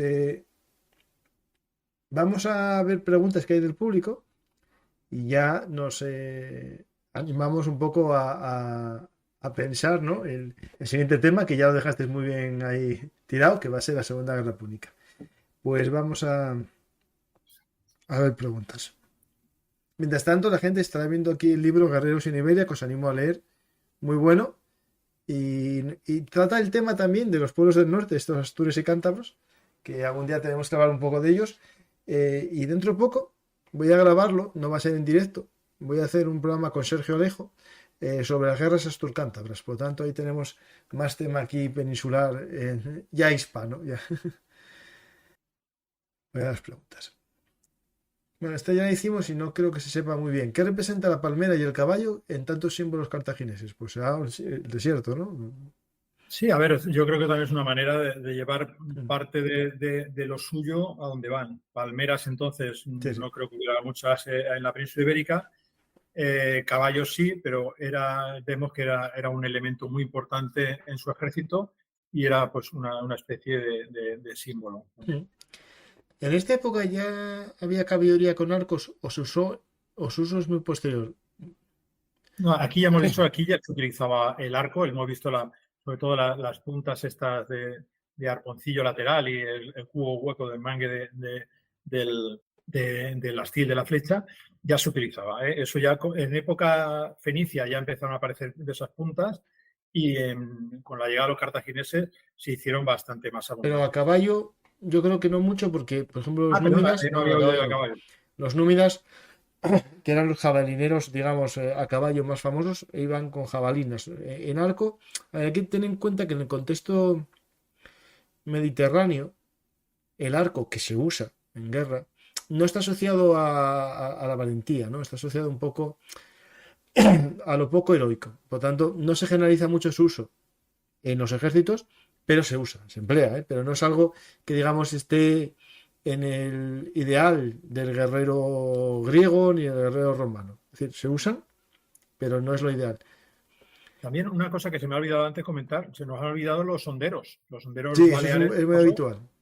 que también los utilizaban de forma habitual como mercenarios y lo utilizaron en Sicilia y lo utilizaron muchos mucho aquí en la península ibérica y está más que constatada su presencia y el uso de la onda también. Mira, el que quiera saber del tema, a lo mejor vuelvo a contactar con el chico. Es un experto en historia del arco. Hice varios programas con él y uno es arquería en la península ibérica en la antigüedad. Y tratamos el tema. Es decir, el uso por parte de celtíberos y íberos del arco, pero bueno, a caballo nunca, ¿vale? Bueno, nunca no se sabe muy bien, pero no es algo que sea habitual en las tácticas, Y es digamos, verdad de que eso. no se menciona para No, nada no en la suena zona. nunca, no, a caballo nunca. Tiro con arco en la península ibérica. Está en formato podcast. Por lo tanto, podéis buscarlo en iVoox, en Spotify y en más sitios.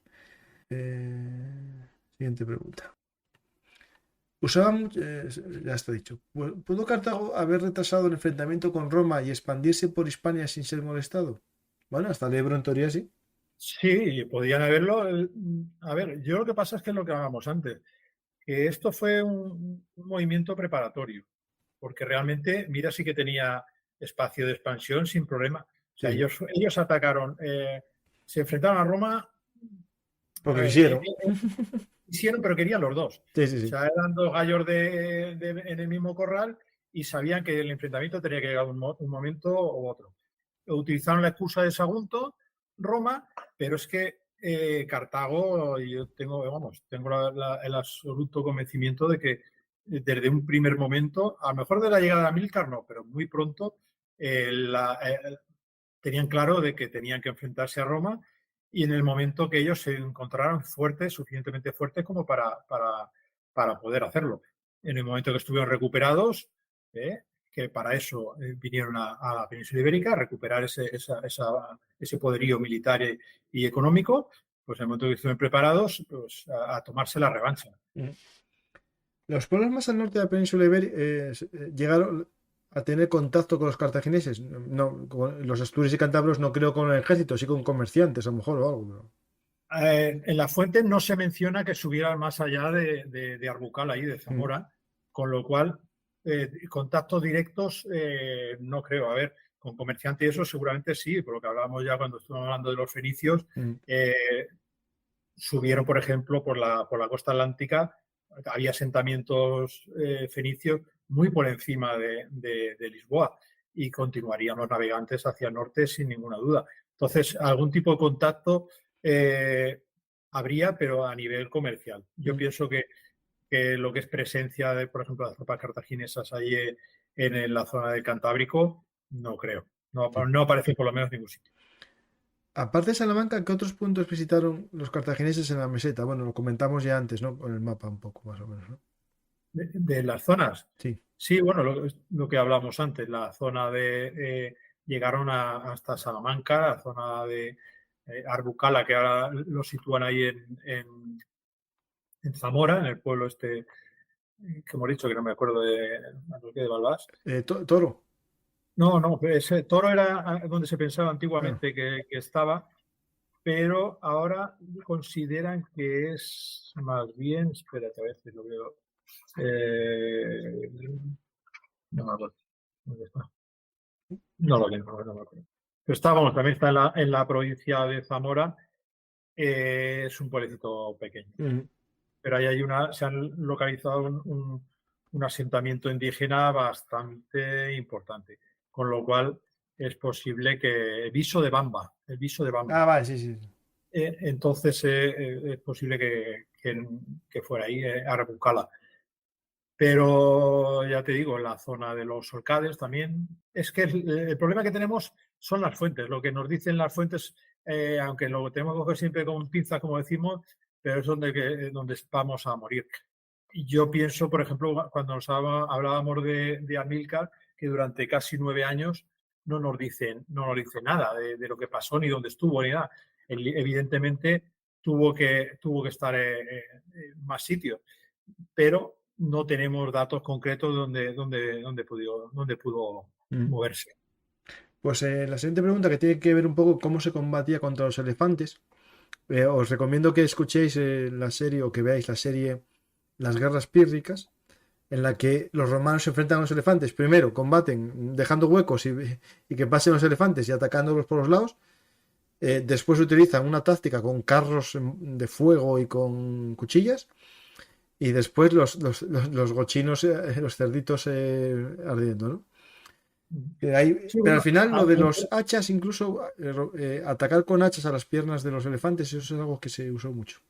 acordad también, por ejemplo, que uno de los primeros, cuando atacaron los romanos a Numancia con elefantes, uno de los primeros elefantes heridos que viene, según nos cuentan, pues simplemente le pegaron un pedrazo en la cabeza. Mm. El animal, pues claro, empezó a pegar un porrazo y dijeron, pues no son tan duros como parecen, tienen sus puntos débiles. Entonces, a ver, no deja de ser un animal. Tiene la piel bastante más dura que otro, pero no deja de ser un animal que le duele lo mismo que al resto de animales. Sí, Y claro, si sí. tú le clavaban una lanza o una jabalina, pues le dolía también. Y todo eso hacía que a lo mejor no lo ibas a matar, pero sí que le ibas a dejar fuera del combate en el sentido de que iba a perder un poco el control, el guía sobre el animal. Sí, sí. De hecho, en los indios les ponían armaduras incluso, ¿eh? Los elefante indios, hasta en la trompa, alguna especie de armadura de placas. ¿Era Ilmice la princesa íbera que se casó con Aníbal? Bueno, ese es el nombre que nos da Silio Itálico, que hemos dicho que era un poeta y que tenía mucha imaginación. Entonces no sabemos si realmente se llamaría así, pero bueno, sí que se casó con una princesa íbera y Silio Itálico nos dice que se llama Emilce. Ahí en las fiestas, creo que de Cástulo, hacen fiesta y bueno, pues sale la tal Emilce y me parece que los cartagineses y romanos de Cartago, de Cartagena, también en las fiestas hay una Emilce y demás. Bueno, ¿por qué no? Si no es vero, si no es de verdad, es bonito. Eh, ¿Variaba mucho la calidad de la infantería? Esto siempre en la antigüedad había tropas de mejor calidad y peor, incluso mejor armadas y peor armadas, es decir, esto como todo. Sí, a ver, el ejército funcionaba muy bien, el ejército cartaginés, pero claro, estamos hablando que era un ejército muy heterogéneo. Ya sabemos, por ejemplo, que la mayoría de los ejércitos en aquella época, los ejércitos de este tipo, también cuando con Roma igual, pues normalmente formaban por pueblos, o sea, pues los íberos a la derecha, los cartagineses en el centro, la caballería, iban los celtas aquí, los pongo aquí. Cada uno, aunque utilizaran un poquito la misma forma de combatir, que era la forma que les indicaban, como tenían que hacerlo, pues cada uno tenía sus detalles y sus formas más concretas de luchar.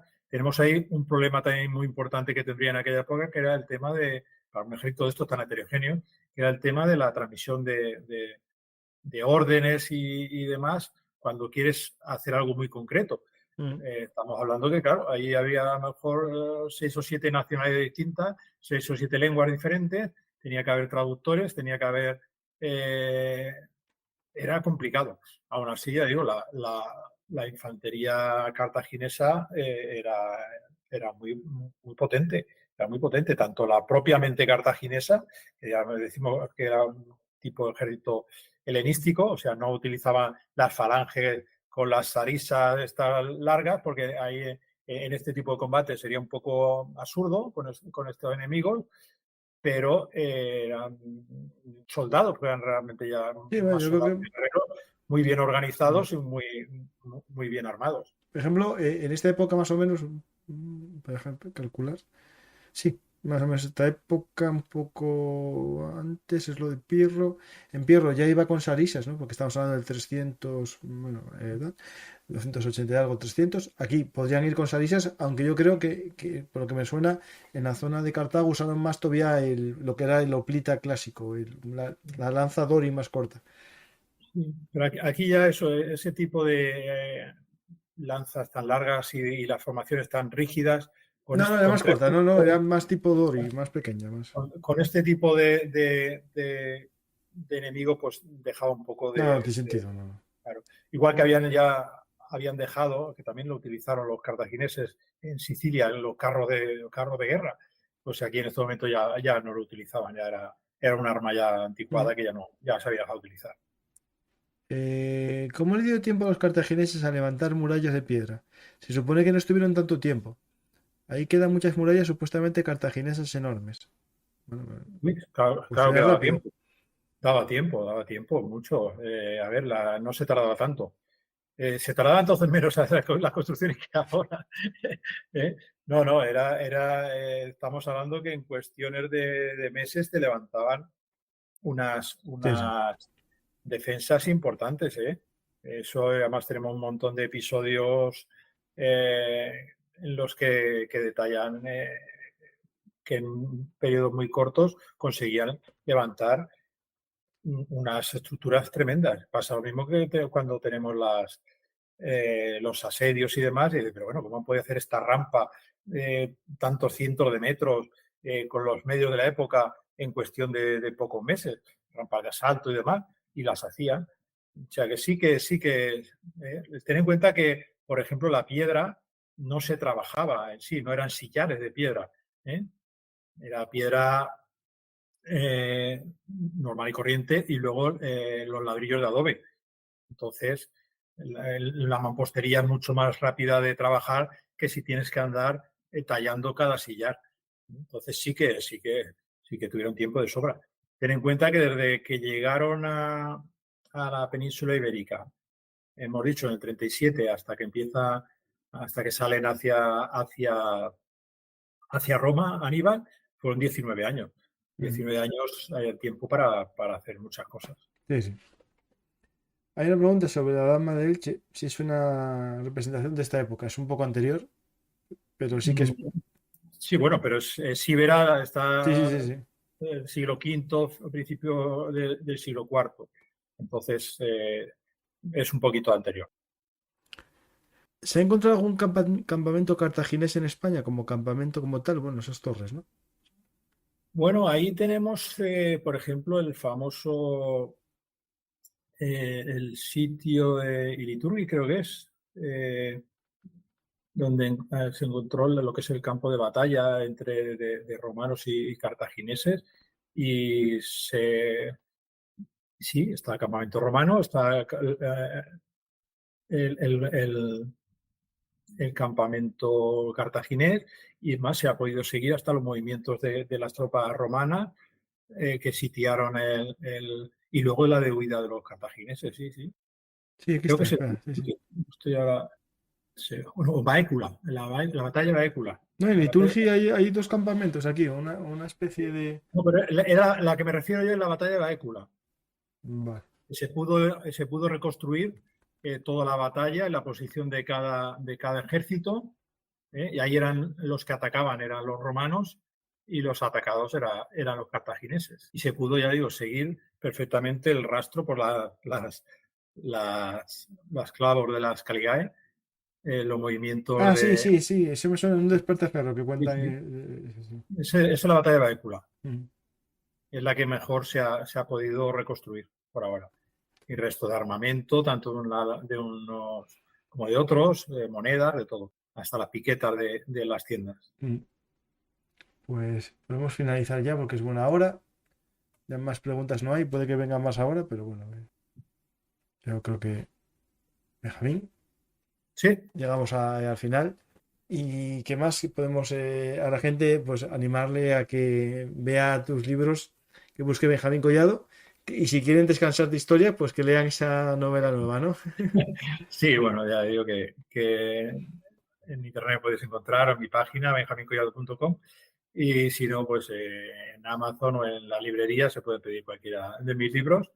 Y he ido tanto de historia como Los secretos de San Acacio, no aprenderán historia, pero se reirán un rato. Le voy a poner tu página para que la gente se anime a echar un vistazo. Y después, espera, después tengo que hacer yo un anuncio que nunca lo dije. Tenemos aquí la página de Benjamín Collado, a los secretos. Tienes uno también de los íberos para niños. Sí, sí, es el único libro que hay infantil para niños pequeños sobre los íberos. Ahora tenemos un problema y es que no se puede reeditar la segunda edición, la primera está agotada, porque con el tema de la guerra y demás se han disparado los El precios de tal papel. manera, del papel y el cartón, que es imposible. No, subir el precio, lo único, claro. Y lo que os iba a decir, si me deja la internet, es que también tengo yo página web. Esta saqué hace poco. franciscogarciacampa.com. Ya que es a benjamincollado.com, pues franciscogarciacampa.com. ¿Qué pasa? Hay una gran diferencia. Yo por ahora solo tengo un libro. Todo se Y andará, todo se todas andará. andan. Bueno, si no hiciese tantos programas aquí en YouTube, acabaría mi segundo libro seguro, ¿eh? Porque me falta poco ya. Y espera, voy a poner aquí un poco.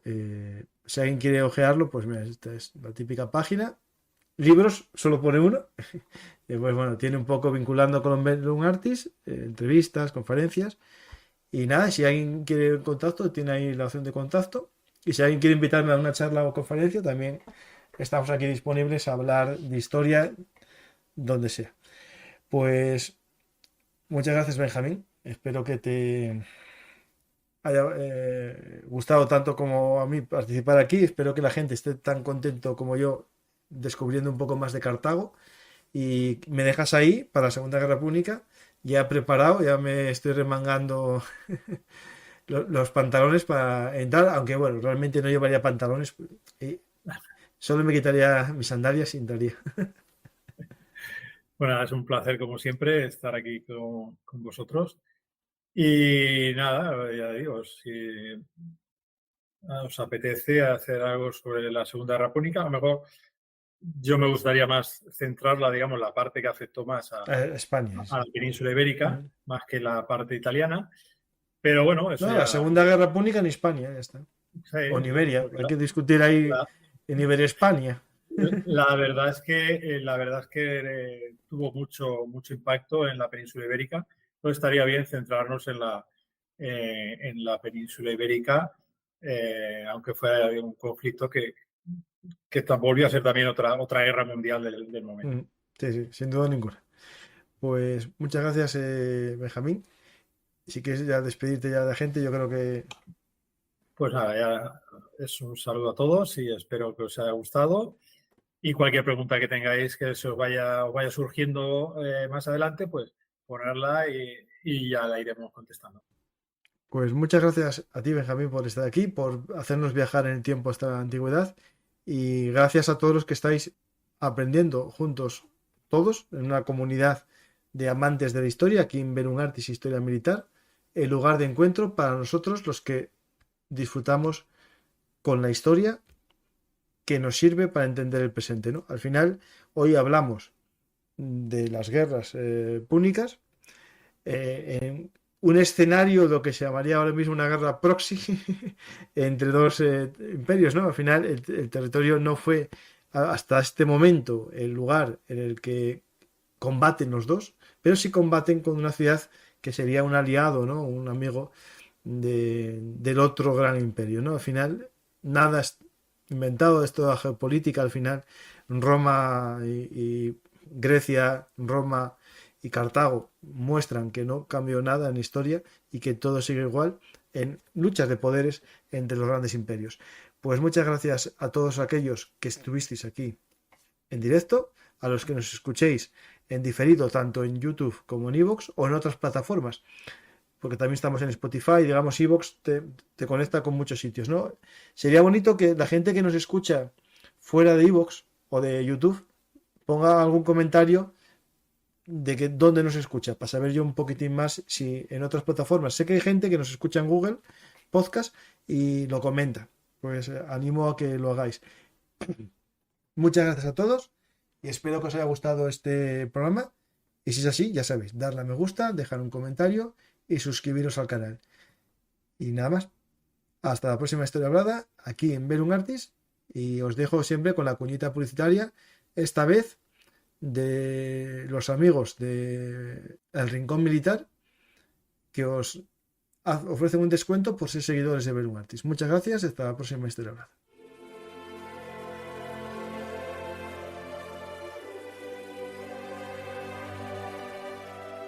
Tenemos grandes noticias. Velum Artis, Historia Militar y Rincón Militar se han unido para ofrecer un servicio premium como nunca antes. Prepárate para disfrutar de contenido exclusivo sobre historia y actualidad militar, que solo encontrarás aquí. Esta plataforma es la muestra del compromiso y la pasión que Francisco García Campa ha dedicado a Velum Artis durante estos años. Puedes acceder a este contenido premium hoy mismo. Simplemente ve a Rincón Militar, dirígete al edificio de Velum Artis y accede a la tarjeta de adquisición de Velum Artis Premium. Al finalizar la compra, utiliza el código de descuento que se proporcionará al final del vídeo y en la descripción. Obtendrás un gran descuento por ser seguidor de Velum Artis Historia Militar. No esperes más para tener acceso exclusivo al mejor contenido de la historia militar. Únete a nosotros hoy mismo.